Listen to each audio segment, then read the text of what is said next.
are starting to realize that, yes, there's some very concrete benefits of applying change management on a project level, but the benefits really can be realized when you start to build change management as a core competency within your organization so that you truly have a change agile organization, one that can thrive in this changing environment that we all find ourselves in. So that's what this webinar is about today. I know that's why you're here, and we're real excited to get going with this. My name is Dan Gamble. I'm an account manager here at Prosci. What that means is it's my job to help you determine what the best fit might be among Prosci's many programs and materials and tools and all research. That's what we're here for. So what I'm going to do is I'm going to go ahead and chat out my name and my email address. And what I mean by chat out, I want to point your attention to the right portion of the screen. You've got a webinar control panel there. It may have minimized itself. You can bring it back out by clicking on that red arrow toward the top. And you'll notice there's a chat pane, and I just chatted out my name, Dan Gamble, and my email address there, and you can copy that and send me an email later on if you have any questions about any of our programs or our on-site training or anything like that. But there's other things that are going to happen with this webinar pane as well. For one, you'll notice that one of the modules says handouts, and I would definitely encourage that you go and grab all three of those handouts, because I know you're going to ask, hey, can we get the slides from today's webinar? Yes, you can. They're in a real convenient PDF right there. You'll see it says Prosci Agility Webinar Slides.pdf. And then there's even other resources that Tim has selected specifically for you, those additional resources you see labeled there. So go ahead and click on those, download those. That way you'll have them, because I know you're going to want them. Another thing I like to point out on this control panel is the audio portion, where you have the choice of either dialing in on your telephone or using your computer's mic and speakers. And I just want to let you know that for the best audio, we recommend dialing in on your telephone. The one that uses the computer speakers, sometimes there's some interference there. You know, a lot of it's determined by bandwidth and where you are on your provider's chain and all that sort of thing. So if you're looking for the best audio, yeah, dialing in is the best option. And if you are experiencing audio problems throughout the webinar, try doing that dial-in option. My guess is you'll find that any of the problems that you had by using your computer speakers will go away. Another thing I want to point out is we've got this chat pane where you can send in questions to us. And of course, Tim is going to answer those questions at the end of the webinar. We have a great Q&A session.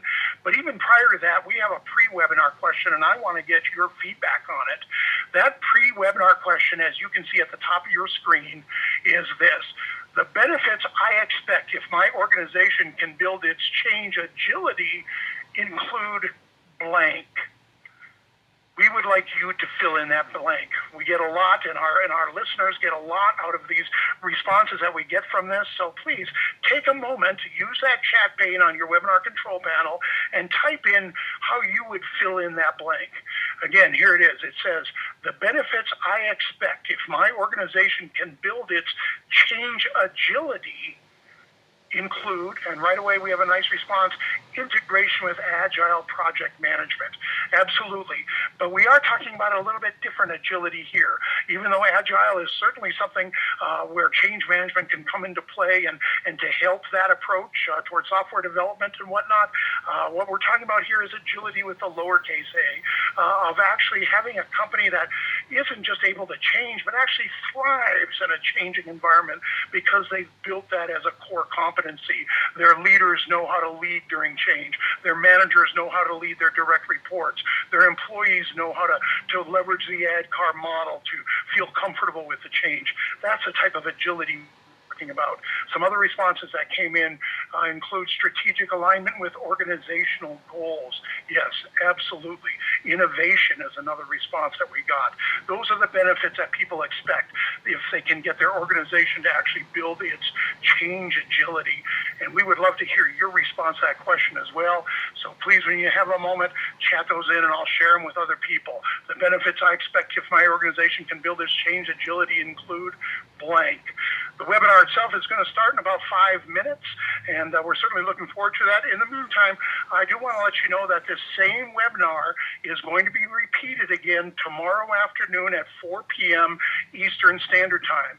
And I don't mean a recording of today's webinar. I mean a brand new live webinar with new questions and answers, the same topic, but you never know. Tim sometimes comes up with insights overnight that will even change that second showing a little bit. So I would certainly suggest that you tune in tomorrow if you get questions that aren't answered today, and if you know people that you think that would benefit from this webinar, please do have them sign up as well. And what I'm going to do right now is I'm going to go ahead and chat out the link where you can sign up for this webinar or for next week's webinar, which is called Auditing Change Management Maturity. By the way, both of these webinars are all about change management in an enterprise type of setting, where you move beyond just applying it on the project level. And if this really is of interest to you, I got to tell you, the best thing you could do is to attend live one of Tim's one-day ECM boot camps at Enterprise Change Management boot camps, where you spend a whole day brainstorming about, okay, how can we make the business case for the building of the ECM capability? How would that look as a business plan? How can we bring our project tools to bear and approach building change agility as an actual project unto itself? All of those sort of topics, including some great resources and tools, are made available to those people who attend our ECM boot camp. And we actually have one coming up 3 weeks from tomorrow on February 25th in the beautiful California Bay Area, specifically on the east side of the Bay Area over in Oakland. Our one-day ECM boot camp is being held. That's February 25th. So I really would suggest, if this webinar sparks something in you and you say, wow, this is where our company needs to go, well, the best next step you can take would be to actually attend that ECM boot camp that's going to be hosted by Tim Creasy. We have some responses coming into our pre-webinar question. I'm going to get to those right now. Again, that pre-webinar question for which we would like your response is, the benefits I expect if my organization can build its change agility include, one said, seamless change, no upheaval. Well, that really is the goal of change management after all, and certainly building it as a competency, it doesn't even seem like a bolt-on, it just seems like business as usual, so that's absolutely correct. Another person wrote, our company could grow and thrive through organizational change faster and with more context for better engagement. Well said, absolutely. Increased resilience in the team. That's right. That's something I hadn't even thought of. If you build this change agility, within your organization, the chances of your organization suffering what we call change saturation or change fatigue becomes dramatically less, because again, it's a core competency. It's sort of like when you work out before the game, you go through all the practice and all that. So when it comes to game time, you just sort of react and you do things the right way. It's the same with change management competency. We can help our clients get the most adoption of their change, as one person writes in, probably a consultant. Another person writes in that the benefits they expect if their organization can build its change agility includes growth without pain and uncertainty. Well, that certainly is, that's a perfect world type of thing, and that is our ultimate goal here, so that organizations can grow, can get better, can improve, increase their profitability, increase their customer service. All of these sort of things are the things that drive the need for change management, so that we can accomplish those things that we're setting out to accomplish. And so that's the point of today's webinar, and we're very excited to have you on this webinar. As I mentioned, it is going to be repeated again tomorrow at 4 p.m. Eastern Time. So if for some reason you have to leave today's webinar, or if after watching it you can think of people on your team that you want to have join tomorrow, please do sign up. I've got a couple more responses to today's webinar question that I'll share, and then we'll get on to the main event. Another person wrote, the benefits I expect if my organization can build this change agility include improved organizational culture and authentic engagements, assisting organizations to be more efficient, but not at the expense of the people. Well said. Another person said less drag, more energy applied. I like that term, less drag. I know exactly what they're talking about. It's that the friction of the status quo, the reason people don't like to change so much. And, so any sort of change that's going to be implemented, you're going to have that sort of pushback, and certainly building a core competency around change management is a good way to overcome that. But you have heard me talk enough, and that is not why you're here. So let's get on to the real reason you're here, and that is for the host of today's webinar. Tim Creasy is ProSci's Chief Innovation Officer. He is a recognized thought leader in the discipline of change management, and he is the co-author of Change Management, the People Side of Change. Like you, I'm looking forward to hearing what he has to say about today's topic, building organizational agility. So without further ado, ladies and gentlemen, Tim Creasy. Very good. Thank you, Dan. Thank you, everyone, for joining us today. We're really excited to have you with us. We started off the year with a couple of webinars introducing ProSci's new advanced certification tracks for you innovators and early adopters, the people that are staying at the front of this discipline. Today is the first of our real content-focused webinars. And as Dan mentioned, we have a two-part series here in February, really taking a look at that enterprise level. How do we build organizational agility and embed a core capability around doing change right, doing change well? And so those are our two sessions. Next week, we're going to talk about auditing change capability, auditing change management maturity, and we'll really look at enterprise change management and maturity model audit and how it helps us to clarify and quantify what maturity means. On today's session, though, we're talking about building organizational agility, and I'm really excited to have you with us because organizational agility, change agility, is quickly becoming one of my favorite and one of the most intriguing topics that I'm examining. Last October, we went up to a Global 50 corporation and keynoted a Change Summit event for them.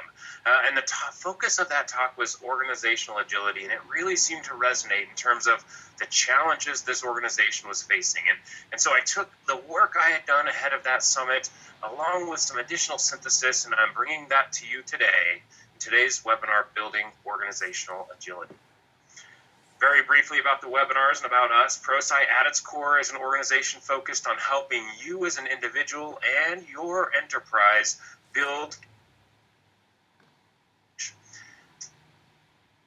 15 years. We've compiled best practices, lessons learned, direction, and guidance on how we can catalyze individual transitions in times of change to deliver organizational results.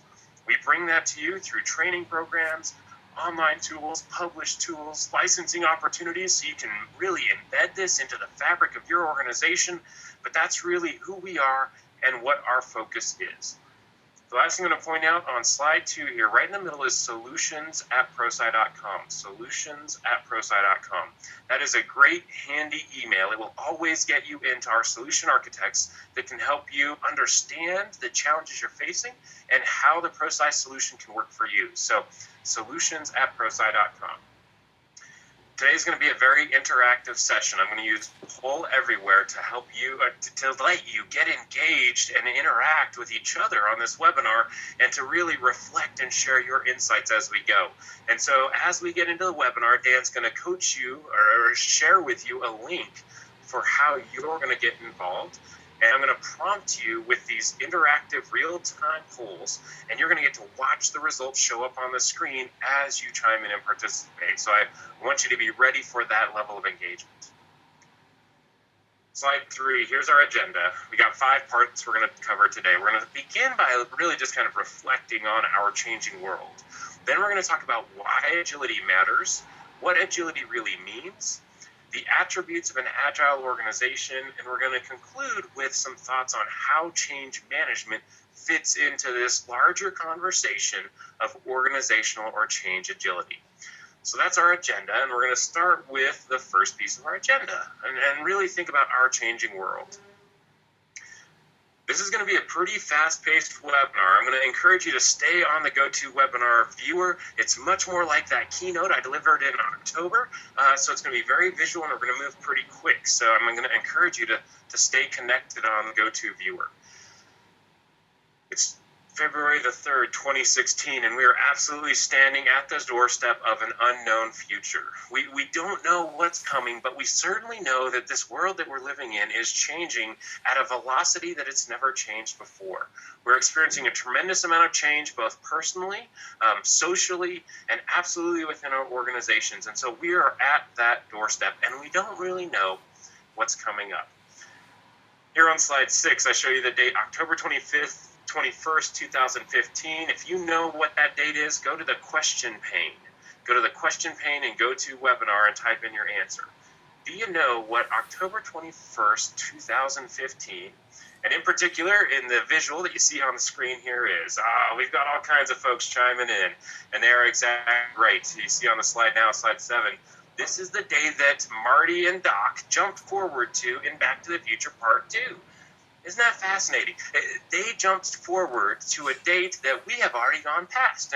And sure enough, we don't have video phone. Well, we do have video phones. And, well, we don't really have hoverboard. Well, we do have hoverboards, but you're right. We don't have flying cars. You know, back in 83, they were envisioning what 2015 looked like. And it's really fun to go back and watch the movie and see what they thought it was going to be. And certainly they hit the mark sometimes and they miss the mark sometimes. But we are in a different world than we ever were before. We are experiencing bigger change than we ever have in the past. Bigger societal change, bigger change within our organizations. We're talking about enterprise-wide change, not siloed departmental change. We're talking about changes that expand across continents, not just changes that expand across hallways. We're living in a world of faster change as well. The pace of change has quickened. We're not dealing with change on 3-year cycles. We're dealing with change on 3-month and 3-week cycles. And that's the nature of this changing world we're living in. We're dealing with more complex change with more moving parts than we have ever seen before. We're not talking about changes that are really isolated and impacting one work group. The types of changes that we're dealing with have many more moving parts that involve both inside and outside of the organization. And within the organization, we're dealing with more cross-functional change. Again, changes that are not isolated to a single department or division or work group or even country. We're talking about changes that happen end to end, from where we receive supplies all the way to how we engage our customers. The entire enterprise is becoming more connected, and the types of change we're implementing in order to be successful in this changing world need to be more cross-functional. We're dealing with more multidisciplinary changes. It's not just a quality change. It's not just a technology change. It's not just a HR policy change. It's not just a change from IT. All of these disciplines are working together to solve the opportunities, to seize the opportunities and solve the issues that we're facing in our world. We're dealing with more information than we ever have in the past. Now, just take a step back and think about how many megabytes of data you have consumed already today.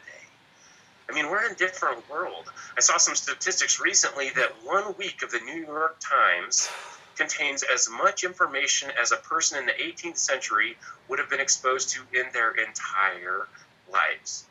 So another bit of data that half of the world's data has been created in the last 2 years, and that's only going to continue to amplify. We are bombarded by more information than we ever have in the history of the world. And at the same time, we are more connected than we ever have been before. Whether it's through email or social media, Facebook, which you see here, we are connected around the world, within and outside of our organizations. We're connected like we never have been before. And so this is the changing world that we live in. Some of them are describing this as the VUCA world. And this comes out of the U.S. military. It stands for volatility, uncertainty, complexity, and ambiguity. Now, I personally am not 100% bought into VUCA. I'm not sure that I buy in fundamentally that that's the world that we live in. We certainly are dealing with more change and faster change, but I'm not quite sure on each of the VUCA elements. But the fact remains we are living in a different world than we ever have before. And so this is the first time I'm going to do that poll everywhere interaction. So it's going to pop up on your screen. The best way to do this is to grab your smartphone. If you're going to do it on your computer, you're going to open a browser window to cast your vote, and then you're going to come back to this viewer to see the responses. You're going to go to the URL pollev.com/prosci, pollev.com/prosci, and the question that I've posed to you is, how many changes would you estimate are going on in your organization right now? So on your smartphone or on a different browser window, cast your vote, share your input, and then come back to this screen and watch the answers roll in. Keep that browser window open because we're going to use Poll Everywhere a number of times throughout today's session. But look at the responses that are coming in. Hundreds, countless, hundreds if not thousands, innumerable. I can't even begin to guess. In the thousands, in 50, 60, 100, 250. Take a look at how much change is happening in the organizations that you're involved in today. I'm going to give this a little bit of a different view. I'm going to go put it into a word cloud so we can take a look at it this way. Hundreds, thousands, can't even count. We're in a constant state of change. A gajillion changes at one of these organizations. This is the reality. It's bigger change, faster change, it's more complex change, it's more multidisciplinary change, and that's all happening in an environment where we have more information and we're more connected than we ever have before.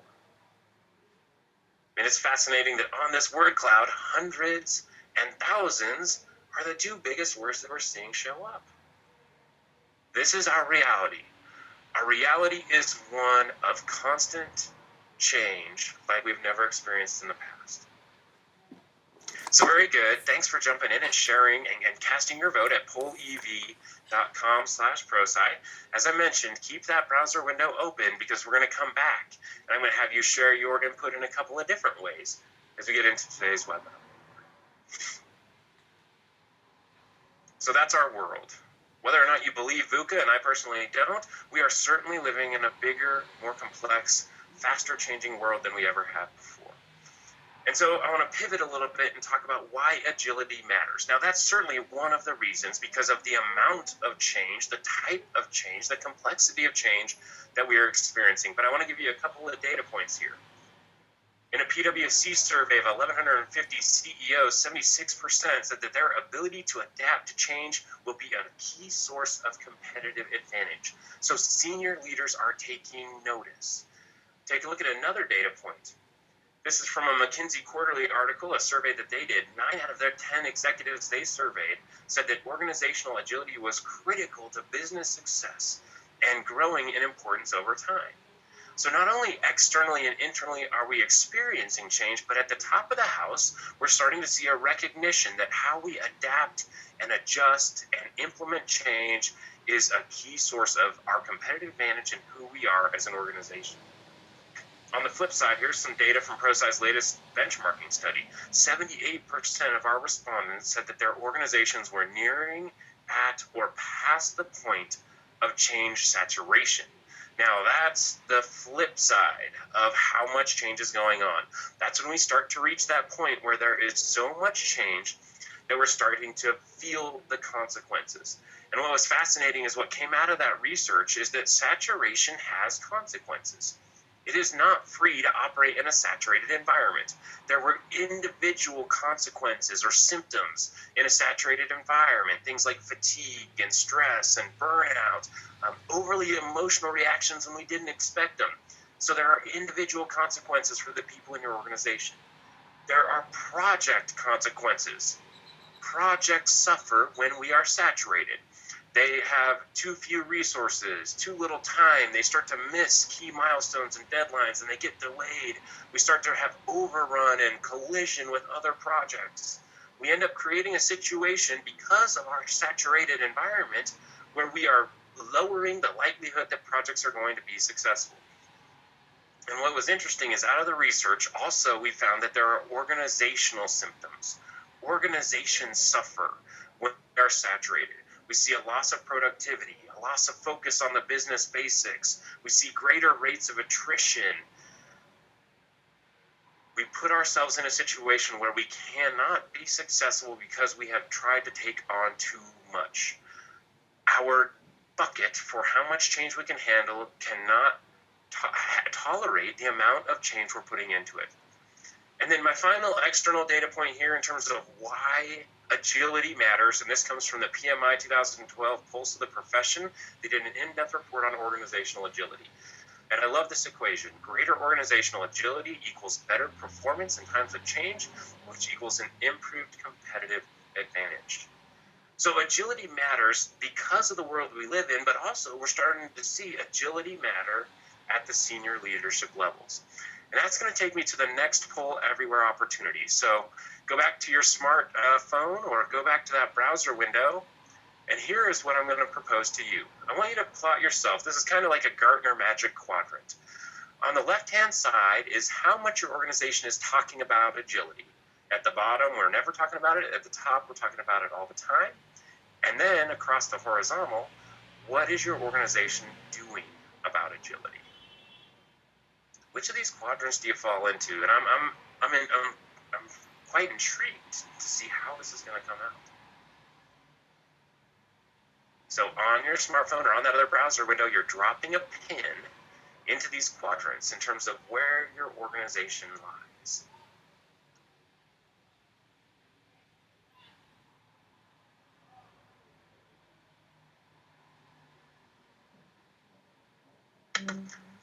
You'll notice that we're doing a count based on pins dropped in each quadrant. So right now, the upper left quadrant is winning, where we are talking about agility quite a bit, but we're really not doing anything about it. The bottom left quadrant has a good number of pin drops as well. The bottom right, we only have a handful, and then we've got a number of folks that are showing up in the upper right, where we're not only talking about it, but we're also starting to do some significant work about it. It's very good. Thank you again for chiming in. As I mentioned, we're going to use Pull Everywhere a number of more times throughout today's webinar. But to me, there's an interesting disconnect that we start to see here. And I'm not surprised that we have the most pin drops in the upper left-hand corner. That's kind of been my experience, both in terms of saturation and portfolio management, but also agility. It's becoming part of the conversation. It's becoming part of the buzz. But really, we're still struggling to move forward and to actually make some progress in terms of growing our organization's agility. And so that's going to bring us back to the content of our webinar, what agility actually means. That's the next piece we're going to talk about, what it actually means. Because as I was starting to research agility, putting together this keynote for this Global 50 financial services firm last October, I realized there's a lot of different and disparate definitions of agility. And so whenever I get ready to study something, when I'm getting ready to put together a talk, one of the approaches I do is I go to Google and I do an image search. So I do a search on the term and then I click images just to see what kind of imagery shows up related to that term. It helps me get my head around the topic. And here's what showed up when I did a search for agility. Dogs running through obstacle courses. Now I was blown away. I didn't have any idea what to make of this until I started to learn that dog obstacle courses is actually an international sport. There's a lot of people that are involved, and actually I'd be surprised. Go into the question pane if you've ever attended one of these agility events and tell me that you have. Have you been at one of these agility events? I was blown away. See, we've got a couple of people on the call whose dogs are part of these agility competitions. Well, you know what, that didn't get me very far. It didn't get me very far in terms of understanding agility. And so what I decided to do was really to start to look at definitions of agility. Definitions of agility. And so we're going to start here on slide 25. This is our standard Random House definition. The power of moving quickly and easily. It's about nimbleness. So that's our standard Random House dictionary definition, but let's look into the business literature. Here we have a definition from that McKinsey Quarterly article by Donald Soul.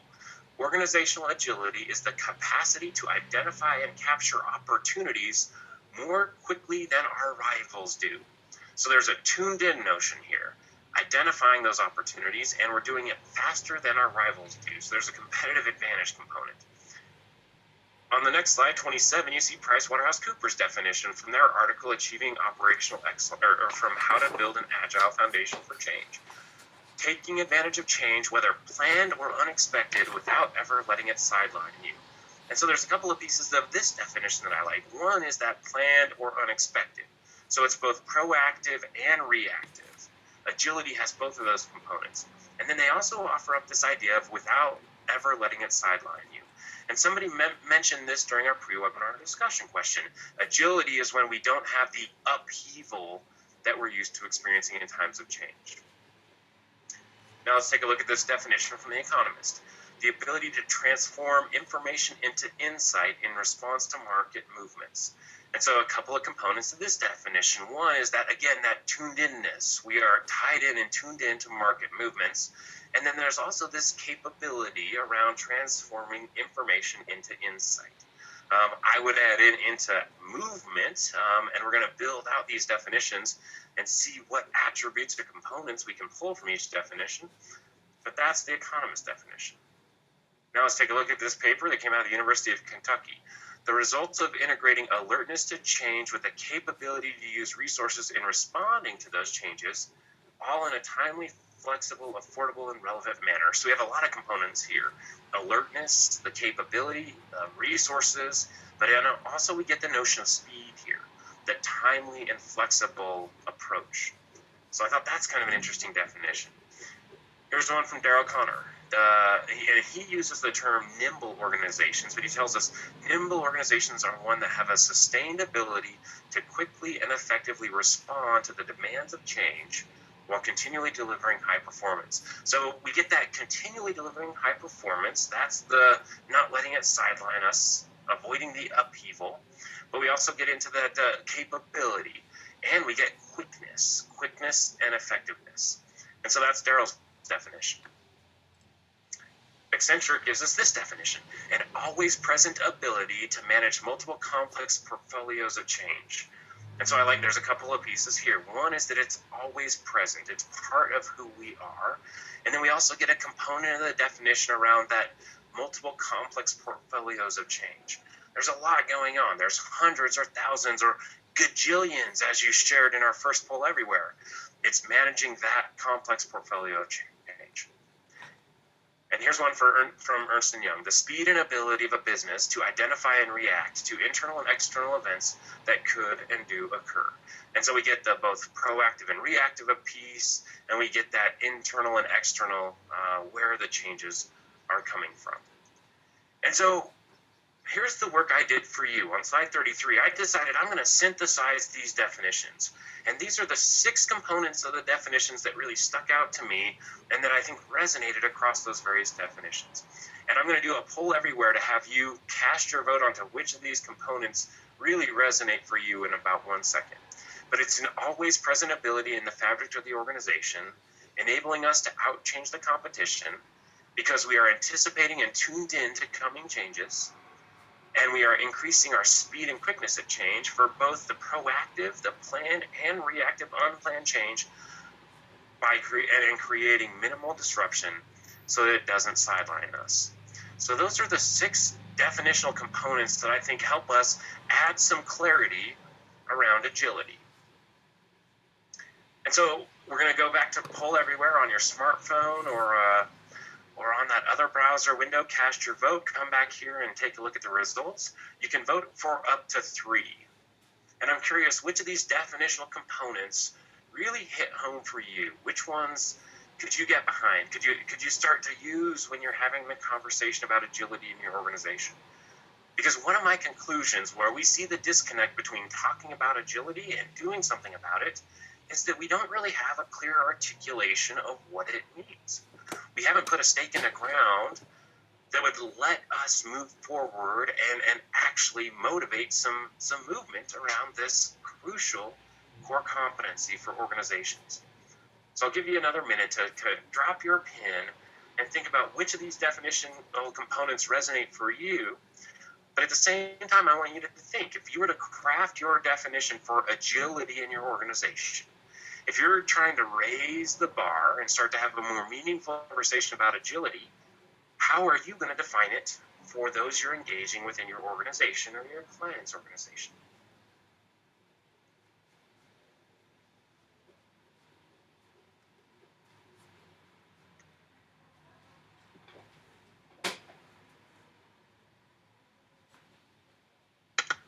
So it looks like the voting has slowed down. Let's just take a look. Up at the top, we have that increased speed and quickness at change. We have anticipating and being tuned into coming changes. We have the proactive and reactive, the planned and unplanned piece. Up at the top, that always present is part of who we are. It's in the fabric of our organization. And we see a pretty significant drop-off when we get to the disruption, the sidelining, and the outchanging of the competition. I'd be curious, if we were to ask this question to executives, I'll bet you that outchanging the competition would show up a little bit higher, because competition and remaining competitive and delivering on strategic initiatives so that we can be and win in the future is, I think, really something that executives kind of hone into and tune into. So very good. Thanks again for sharing your vote. Keep that browser window open, because we're about to do a couple of more poll everywheres. We're going to take it back to the definitional piece, though. So a way for us to start to shape and add clarity to what agility really means. And my final thought here before we turn to the attributes of agile organizations is that agility really is a state of being. You know, it is part of who we are. It's not something that we can rent out. It's not something that we can, purchase for the next 8 months or the next 12 months. It's really ingrained in who we are individually and who we are as an organization.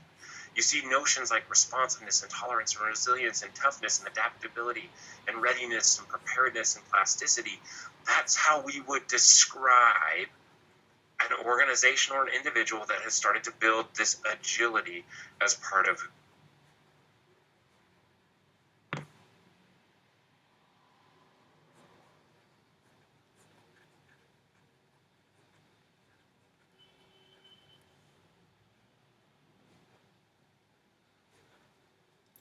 No.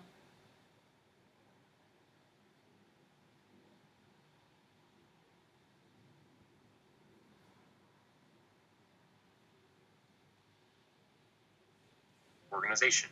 What does an agile organization have as part of who they are that makes them an agile organization? And so we're going to do a real quick literature review, and then I'm going to present to you 10 agile attributes that we've crafted as part of this conversation. So we're going to look at what PMI, PwC, Accenture, Explain, and Daryl Conner have to say, the pillars of agile organizations that they describe. So slide 37, this is from, again, the PMI Pulse of the Profession report. PMI gives us 3 pillars of agile organizations. They said that agile organizations have rigorous change management to better adapt to shifting market conditions, more collaborative and robust risk management, and an increased use of standardized project, program, and portfolio practices. Now, this is what struck me, because as you know, prosci, we're in the change management space. One of their 3 pillars was a change management capability. Let's take a look at what PwC said. This is again from their article, How to Build an Agile Foundation for Change. PwC gives us 5 pillars: anticipating the future and planning for business opportunities, simplifying and integrating business activities so they can be analyzed for cost and value, focusing on innovation within the existing boundaries of the business, integrating new business capabilities continuously, rapidly, and cost effectively, and managing change through people. Once again, 5 pillars of agile organizations, and one of them is a change management capability. And you're seeing where I'm going here. This is how we're going to connect change management to agility. Let's take a look at Accenture on slide 39. Accenture gives us 9 pillars: an adaptive operating model, strategic insight on human capital, nimble workforce, redeployment through rapid reskilling, improved responsiveness through open collaboration, flexible talent management systems and processes, leaders as drivers of change, managing change as a core capability, analytics to create insights and understanding, and adaptive culture. And once again, 2 of the 9 pillars are change management capability. And so these are the first 3 that I uncovered, and this is why it really struck me, why agility and change management capability need to be part of the same conversation. Here's Explain. they have an article called The DNA of Change, Design Principles for Organizational Transformation, a firm up in, I think they're up in Portland, and they're really in the design visualization space, but they've been doing some work about the attributes that agile organizations share. And these are the attributes they gave us: clarity, inspiration, visual alignment, co-creation, action, transparency, harmony, and resilience. They have a really nice visualization that kind of describes these, but that's what they tell us agile organizations have. And then Daryl Connor, remember, he uses the framework or the language of the nimble organization. He has an article that he put out on December 20th, 2010 around the characteristics of nimble execution, and these are the 7 pillars that he introduces in that article. They have intention, they have leadership, they have culture, they have roles, portfolio, they have implementation and results. And of course, he describes those more in depth, and you can Google the characteristics of nimble execution if you want to see more of Daryl's definition and even a little visual model of how these pieces all fit together. But there's a lot of insight and a lot of direction here around the pillars of agile organizations. And so here's what prosci did. Is I'm going to propose to you these agility attributes, and I'm going to provide them to you in the form of we statements, because I think it helps us have the conversation within our organization. So as an example, here's the first we statement. We anticipate and plan for changes. We are fast at decision making. We effectively prioritize and manage our change portfolio. We effectively initiate change efforts. We have enhanced risk management practices. We have human capital strategies supporting agility. We rapidly develop and deploy new capabilities within our organization. We encourage cross-organizational collaboration. We have reduced silos. And we have an embedded change management capability.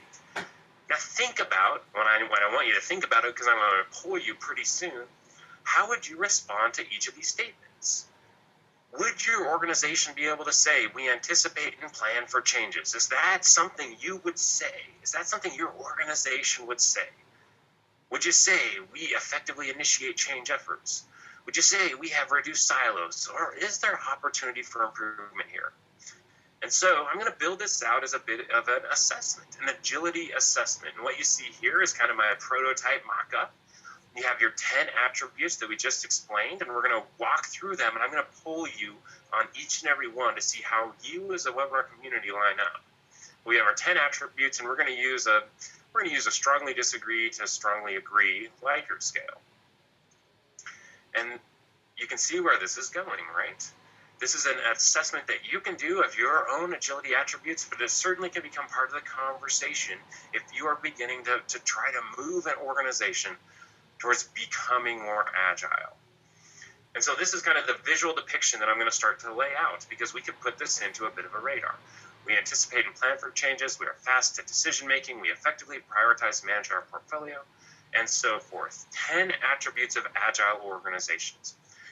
What we're going to do, and I'm going to ask you to please join in and take part in this. We're going to use poll everywhere. We're going to move pretty quickly. But I want to do a bit of a survey for you all on the call to see where you line up on each of these statements. Statement 1, we anticipate and plan for changes. Is that something that you and your organization would say? Is that something your senior leaders would say? Strongly disagree, neutral, agree, or strongly agree? Now I'm going to have you chime in and share your responses, because I think it's interesting for us as a community, the over 350 of us on the call, to see how we collectively lie out. But I think it's more important for you to think about these for your own organization. Submit your poll result, because it's interesting for us and we get to have a conversation about it, but think about it for your organization as well. So here we have our poll results have sort of stabilized out. 4% said 2% strongly agree, disagree. We see agree being the biggest one here, around 37%. So that's where you lie out. And I'm going to have you, again, reflect yourself, but also think about how you could have this conversation in your organization. All right. Your browser window should update with the newest question. Here's the second question. We are fast at decision making. Is this something you would say? Is it something your organization would say? Is it something your SVPs and your EVPs and your CIO and your CFO would say? You're fast at decision making. Is this component of an agile organization something that shows up for you? Wow, notice there's a pretty big drop off here. This one is not us. While we tended up towards the agree side for question 2, we are fast at decision making. Wow, we see a pretty sharp decline here. So speed at decision making is not one of those attributes that we have today. Very good. Thanks for voting for that one. I'm going to launch the next one. We effectively prioritize and manage our change portfolio.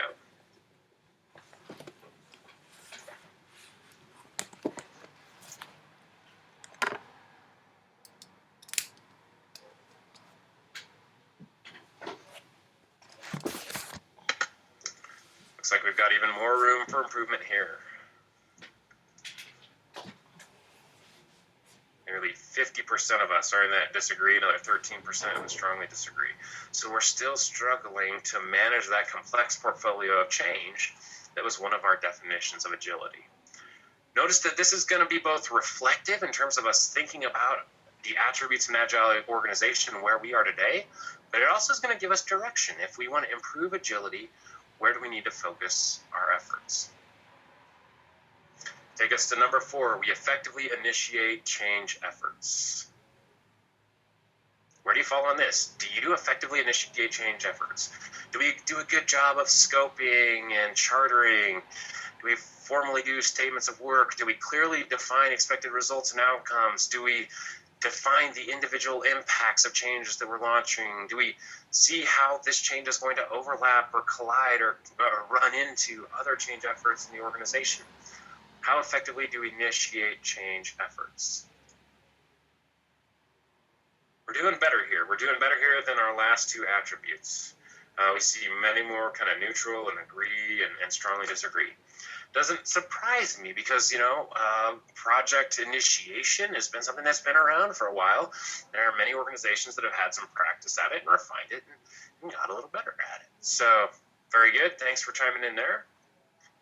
Let's take a look at number 5. We have enhanced risk management practices. How well do we manage risk?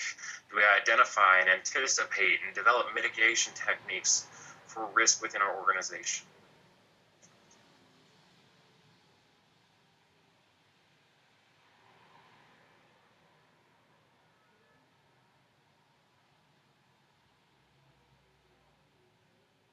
Very nice. Our polls are starting to stabilize out a little bit.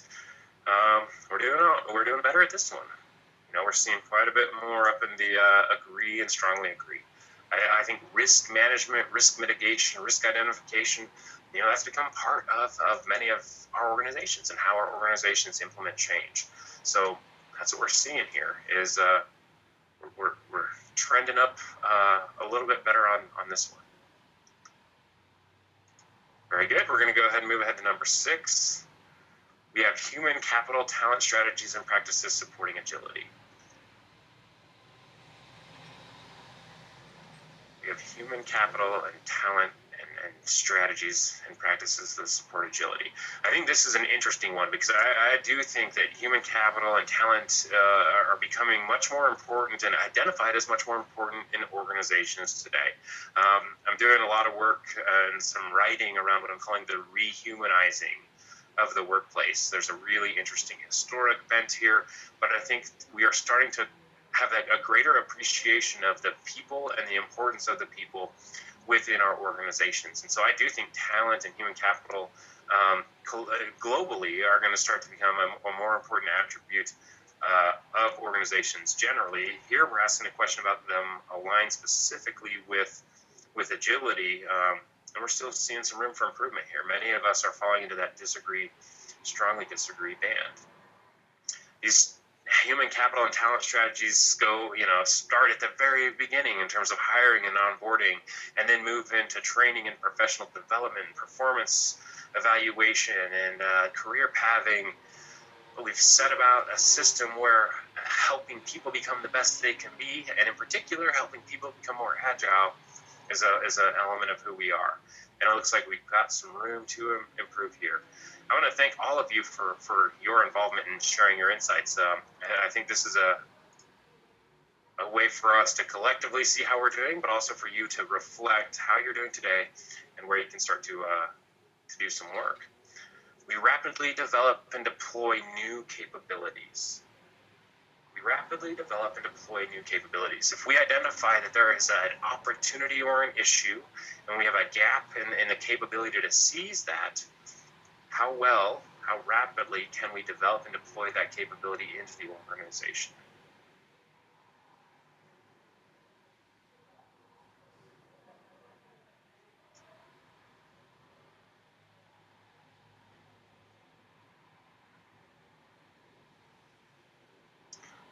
%, of us are still disagreeing with this. 11% of us are strongly disagreeing with this. So, that rapid development of capabilities, both identifying what they are, but then internally building them out, it's something that an agile organization does, and it's something that many of us still have some room to improve on. All right, let's move on to number 8. We encourage cross-organizational collaboration.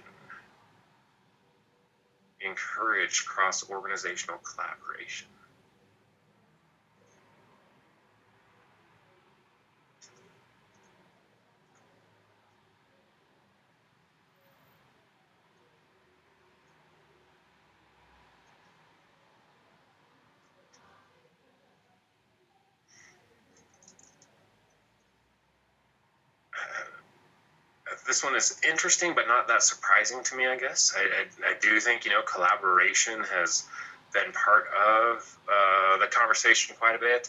I sometimes wonder, to what end. I feel like sometimes there's talk and language and efforts to collaborate for the sake of collaborating, which I'm not sure that makes any sense.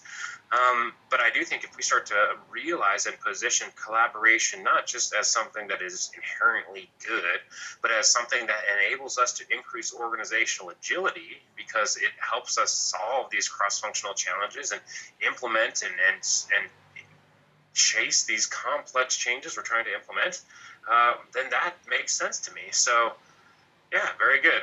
And 54% of us agree, and 17% of us strongly agree that we encourage cross-organizational collaboration. Number 9 is kind of the flip side of that, and that's that we have reduced silos. So collaboration and silos are kind of the yin and the yang here. Sometimes we can encourage cross-organizational collaboration, but if we're still a very siloed organization, that collaboration struggles to really come to life. So the poll question to you, strongly disagree to strongly agree, we have reduced silos.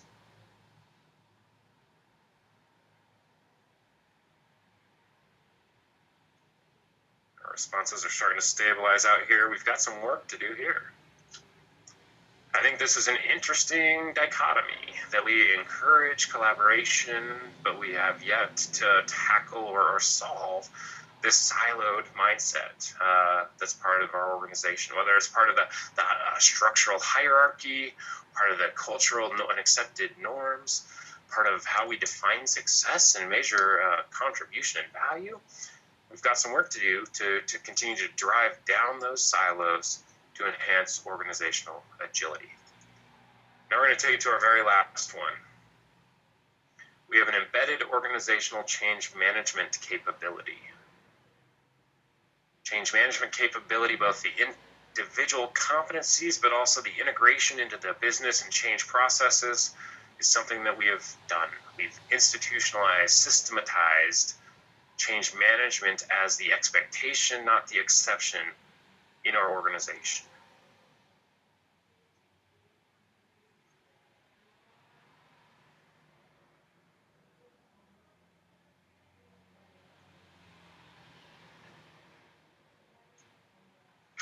This is one of the first times we see sort of a bimodal distribution, where we start to see, 33% disagree, 25% agree, and then we see some lower numbers there in the both the strongly ends, but also the middle.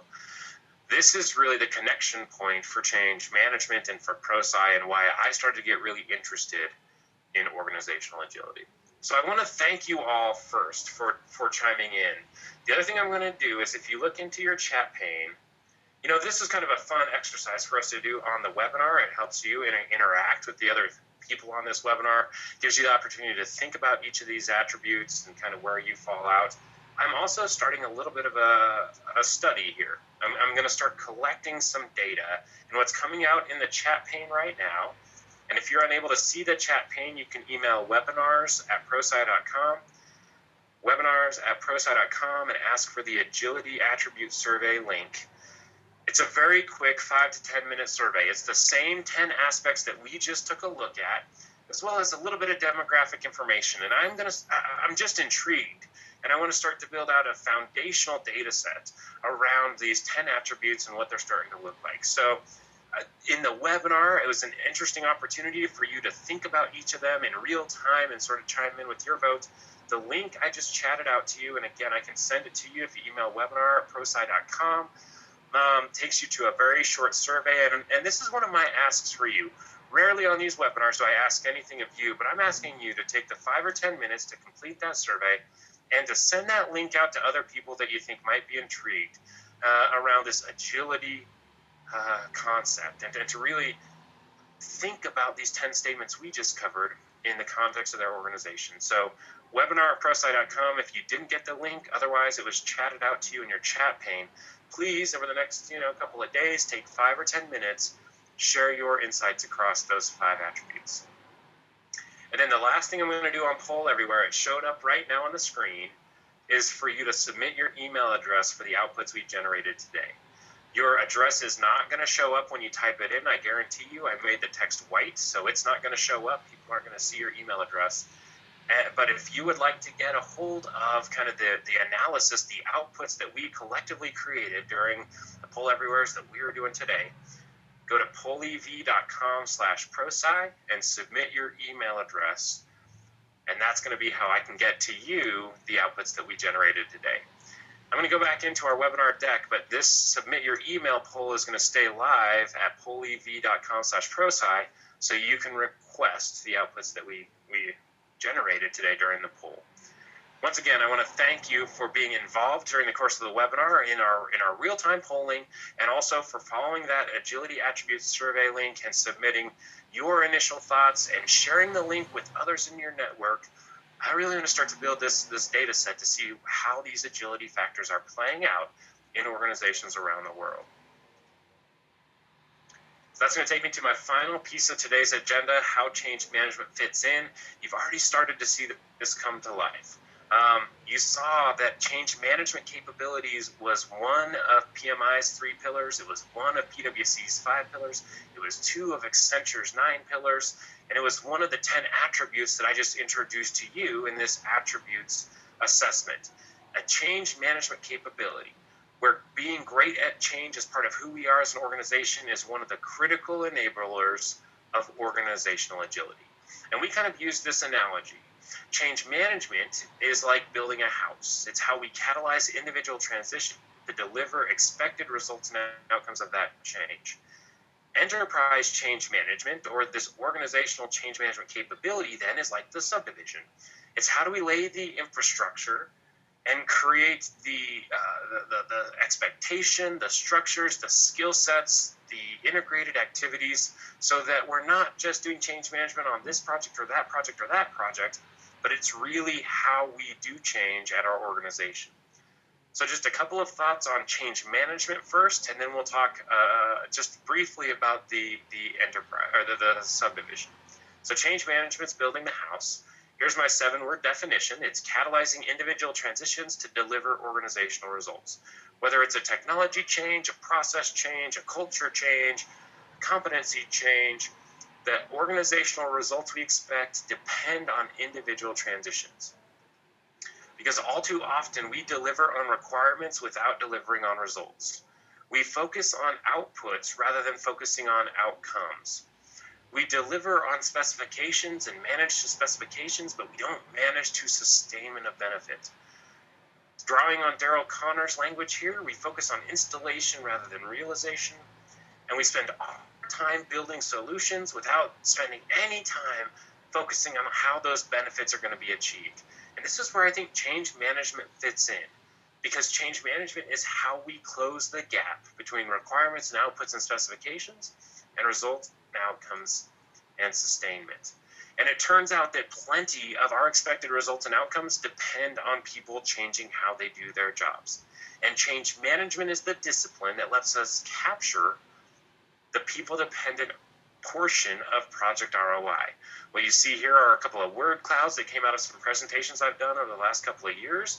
People chiming in with the percent of project results and outcomes that depend on adoption and usage. And change management is how we seize and capture that portion. Here's coming out of our latest data, for those of you who want to see the data, that when we apply excellent change management, we increase likelihood of success sixfold over poor change management. We also increase the likelihood that we stay on schedule, and we increase the likelihood that we stay on budget. So there's a direct correlation built on several thousand data points that show that the better we do change management, the more likely we are to deliver project success. So that's the building of the house. And now let's take a look at the subdivision then, because designing the subdivision is the agility attribute here. It's when all of those things we just described about change management become the expectation, not the exception. They become part of who we are as an organization. And we kind of define out two sides of enterprise change management, of this organizational capability.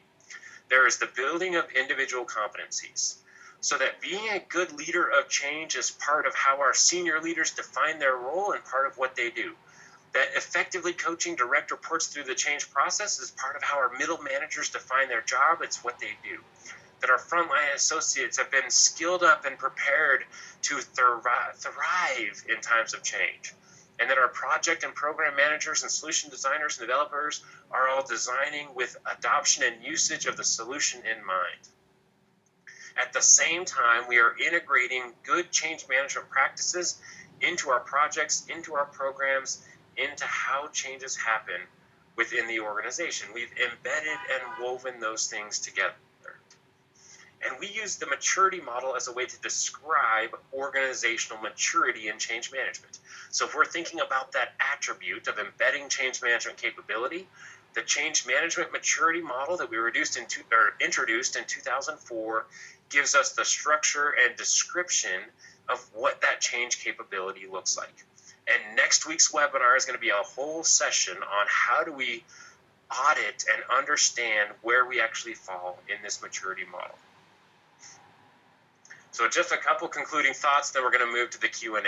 How do we infuse being good at change into our DNA, into the fabric of who we are as an organization? Well, I'm going to first tell you two ways that you don't do it. You don't do it through talking about it or sheerly wanting to. There is no magic solution or potion or pill or wand that makes an organization agile. We don't become agile just because we talk about it.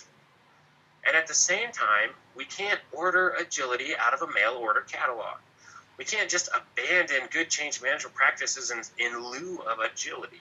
I have yet to find this mail order catalog where you can just order 3 helpings of change agility. Agility truly is a journey. It's about understanding where you are today in terms of these attributes of the agile organization. It's about articulating and defining where you want to get to.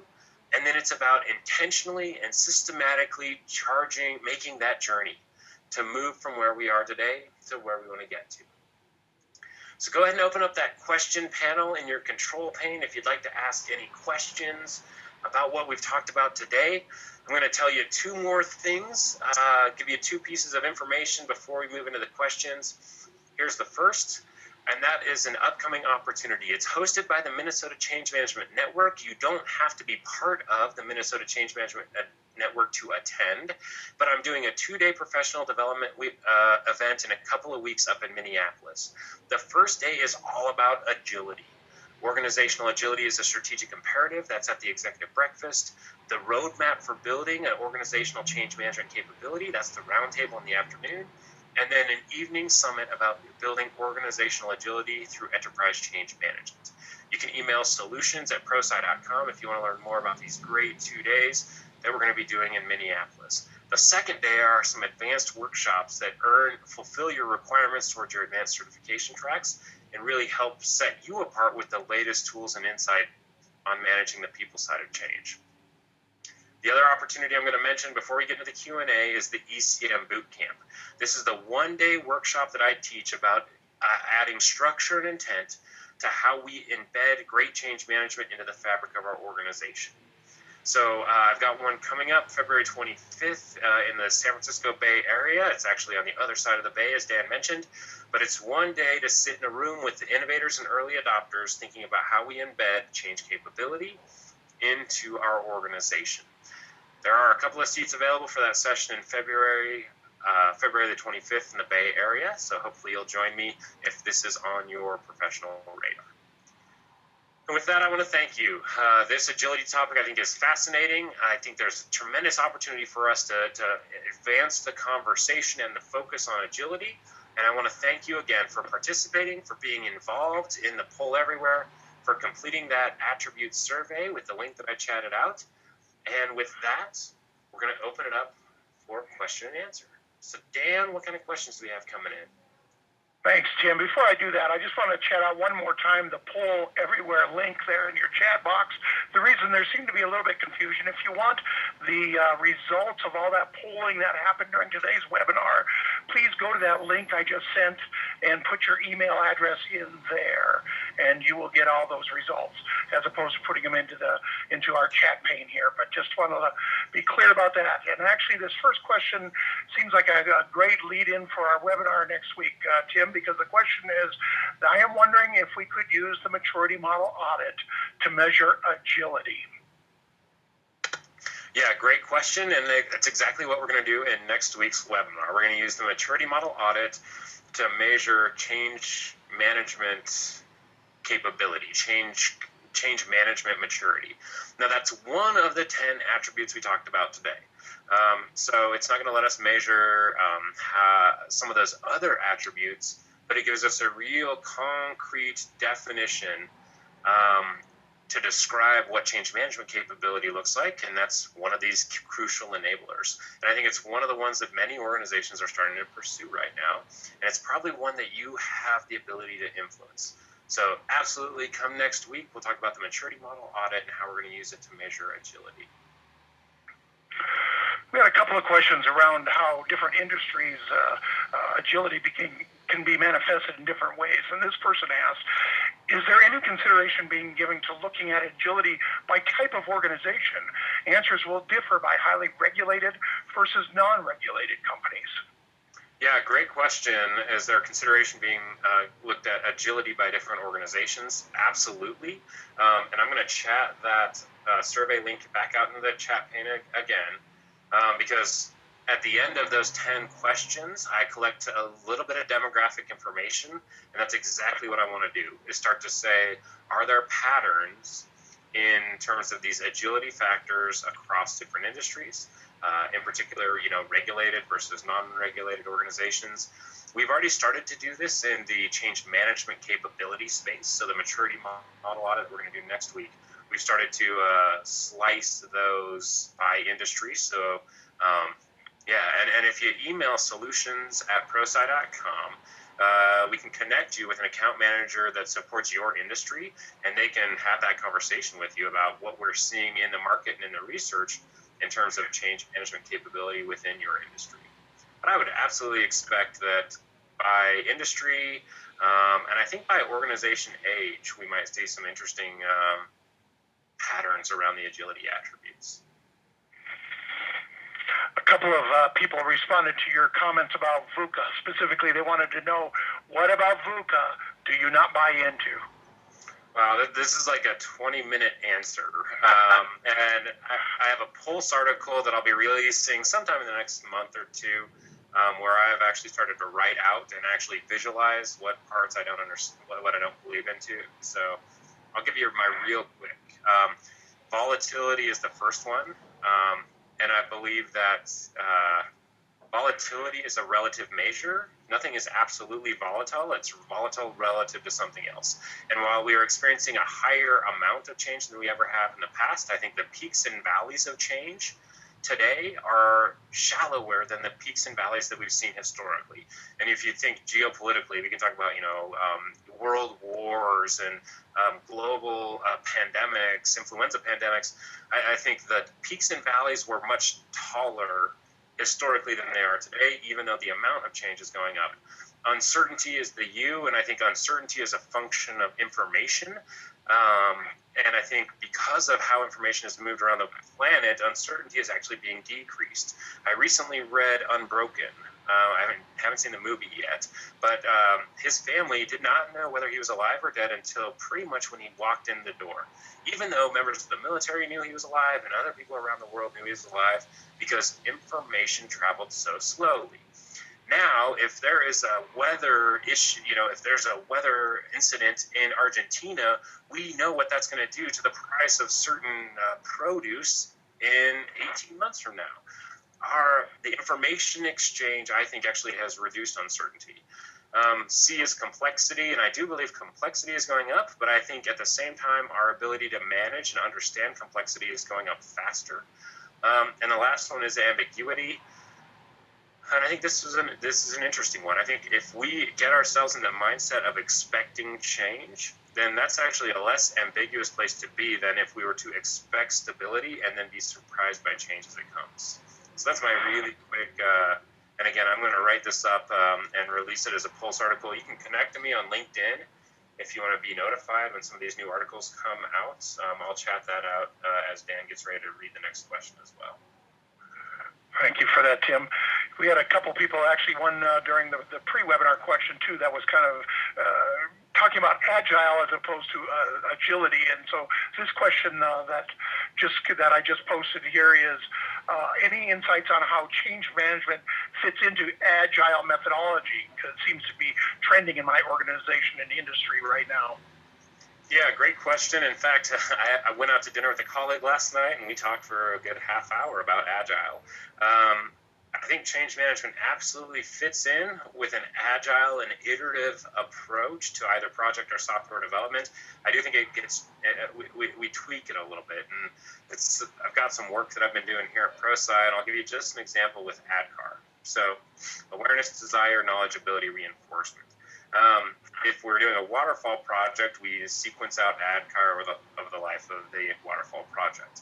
If we're doing an agile project, what I think we do is build awareness and desire at the kickoff. And then each sprint has a knowledge and ability component. That's what we're starting to do is we're starting to take ADKAR or even the 5 levers of change management, and then we lay them out over these sprints so that we can bring agile to life. In the benchmarking report, we do have a section on applying agile change management in agile environments. So. Excellent. One person asked, let me just scroll down to it here. Did you consider quality in your agility assessment? The questions asked were, do we, but what about how well do we? Yeah, it's an interesting question. That there's probably a second dimension, and as I mentioned, this is all of this new agility work is stuff that we've been doing new in the last couple of months here. Really sparked by that keynote at that Change Summit in last October. So what you're seeing is kind of real right at the beginning. Thinking and development synthesis that we're doing on our side and on the research that we've done. So, yeah, I'd imagine there could be a quality component as well. Although I do think for the sake of moving the conversation forward within your organization, these 10 statements and how people react to the statement, I think give us the opportunity to open up that conversation, right? This is not like measuring pressure of air in a tire where there is a precision device. It's really about opening up the conversation in your organization. And if we put up one of those statements, about, we have the human capital and talent strategies to support agility, it's the conversation that gets really powerful. And so I'd encourage you to go that direction as well. Excellent. The next one that came in is, wouldn't you say that the different levels of change management, people, portfolio, and enterprise, each requires different maturity models? Oh, let me think about that. Did you say that different levels, people, portfolio, and enterprise require different maturity models? I'm not sure. I think when we apply change management on a project or on a portfolio, that's really around the structure and intent of developing the strategies and plans for catalyzing individual transition. We can do them better or worse. When we talk about maturity models, we're talking about that kind of like the state of being that we talked about in today's webinar. We're really talking about that organizational attribute level, organizational attribute perspective.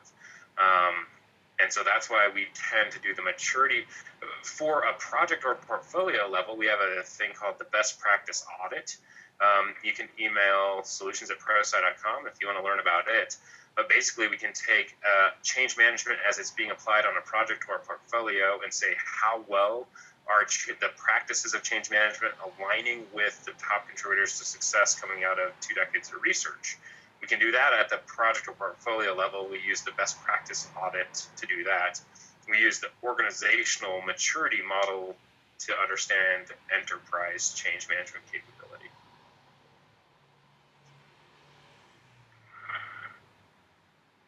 Would one person write, would you say that, excuse me, do you see a difference between change management and transformational management? Interesting. Change. So I've told you kind of how we define and think about change management, catalyzing individual transitions to deliver organizational results. Transformation, I think, is one of these kind of squishy things that's out there right now. I know that there's a lot of buzz about it. There's a story I tell about the Easter Bunny, and if you want to see it, go over to my LinkedIn page, look up the Easter Bunny paradox pulse opportunity. But basically, it's the idea that people are throwing around transformation and have very different definitions and understandings of what that really means. And I get worried about that. Now, the same thing happens for change management, but we're working to try to drive a common and shared understanding. To me, that there's a great HBR article that defines transformation really as kind of a portfolio of discrete changes. I think that's the better way for us to think about transformation, not as some sort of homogenous, nebulous blob, but as an intentional portfolio of efforts to fundamentally change the direction of the organization. So go check out the Easter Bunny Paradox on LinkedIn Pulse. And if you're really interested, you can email me at webinar@prosci.com. I do regularly go speak at the Conference Board Change Management Conference out in New York in June. And sure enough, this year they changed the name to the Change Management and Transformation Conference. So it's part of the conversation, but I think that similarly to agility, it means nothing to everyone if we can't start to actually define what it means to us. So, good point.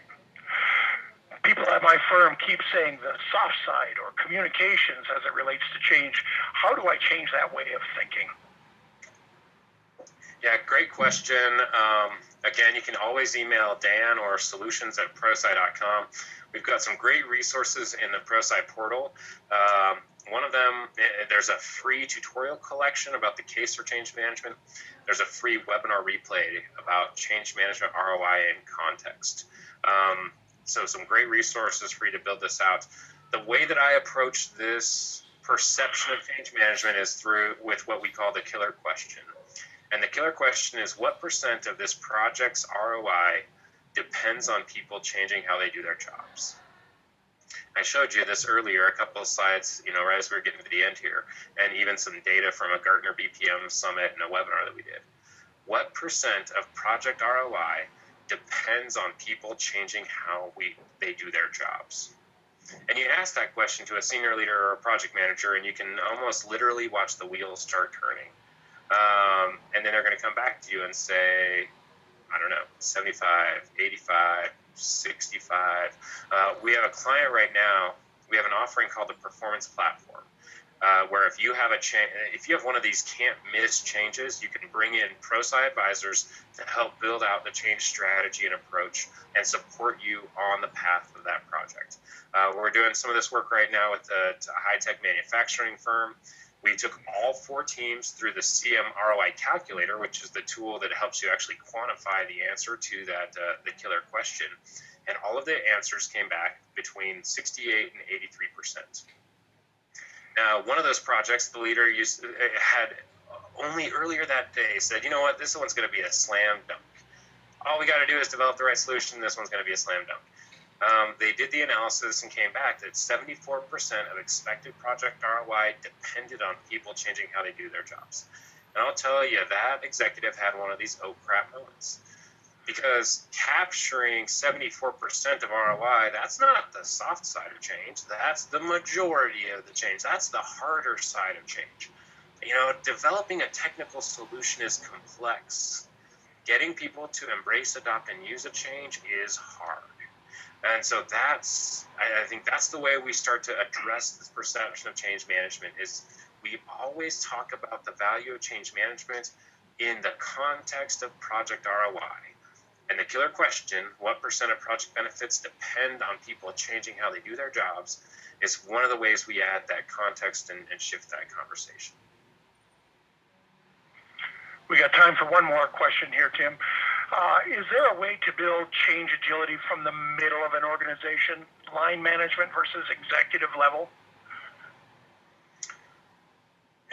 Interesting question. Is there a way to build change agility from the middle of the organization? I think the preposition from is the interesting part of this question, because I think organizational agility lives top to bottom in the organization. It lives from the executive all the way down to frontline contributors when we start to move that direction. Now, can it be a grassroots effort? And we've had this conversation in the enterprise change management space a number of times as well. I think that we can start to build some momentum, but there is always a seminal moment where this becomes an executive initiative.